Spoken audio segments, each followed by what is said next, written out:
Welcome back, everyone. Today, we're going to tackle a LeetCode puzzle that has a super intimidating name, the longest uncommon subsequence 2. But I'll let you in on a secret. Once you spot the key insight, the solution is actually way simpler than it sounds. Let's crack it. So right off the bat, what on earth is a longest uncommon subsequence? I mean, that's a mouthful, right? It sounds like we're going to have to build all these new, complicated strings. But what does it really mean? Okay, here's our official mission. We get a list of strings. Our job is to find the length of the longest string out there that is a subsequence of exactly one of the strings in our list, and none of the others. And if we search and come up empty, we just return -1. So before we can even dream of writing a solution, we have to be crystal clear on what we're hunting for. Let's break down the two big ideas packed into that name. First up, subsequence. This is a really fundamental concept. All it means is you take a string, and you can delete any characters you want, 0, 1, or a bunch of them. The one golden rule is that the characters you keep have to stay in their original order. Let's make this super clear. Let's say we want to know if ABC is a subsequence of AEBDC. We just scan through AEBDC. We find the A. Great. Keep scanning. There's the B. Keep scanning. And there's the C. We just kind of hopped over the E and the D. Since we found A, then B, then C in the right order, it's a subsequence. Easy as that. Okay, so we've got subsequence down. Now, what's the deal with this uncommon part? Well, a string gets this special title if it meets two strict conditions. 1, it has to be a subsequence of a string in our list, and 2, and this is the important part, it absolutely cannot be a subsequence of any other string in that list. It has to be exclusive. So let's just put these two ideas side by side to really lock it in. A subsequence is just a general relationship between any two strings. But an uncommon subsequence, that's a special status.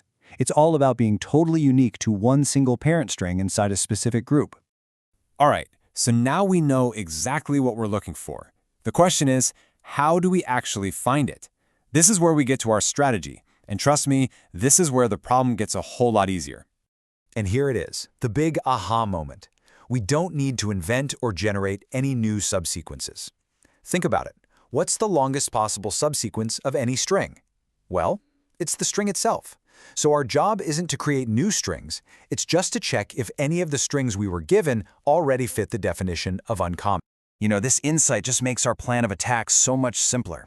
All we have to do is loop through each string in our input list. For every string, we just ask one question.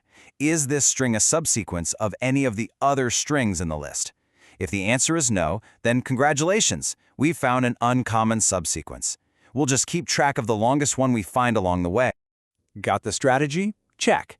Now let's see how it plays out in the real world. We'll look at the main tool we need, and then we'll run it through a couple of examples to see what happens. So, the real workhorse of our entire algorithm is going to be a little helper function. Let's call it check. Its one and only job is to take two strings, S and T, and give us a simple yes or no. Is S a subsequence of T? And the best way to do this, the classic way, is using a two-pointer approach. So how does this two-pointer thing actually work? Just picture it. We have the string we're searching in, let's say T, and the potential subsequence, S. We'll set up a pointer, let's call it I, for our subsequence S, and another pointer, J, for the longer string T. And here's the rule of the road. The pointer J on the longer string just marches forward one character at a time, no matter what. But the pointer I on our shorter string, it's a bit pickier. It only moves forward when we find a character match. If our little pointer I manages to walk all the way to the end of its string, then we know for sure it's a subsequence. Okay, let's put it all together with our first example. We start with ABBA.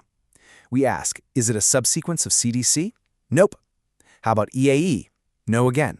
Perfect. That means ABBA is an uncommon subsequence, and its length is 3. We do the exact same check for CDC and EAE. And guess what? It turns out they're both uncommon too.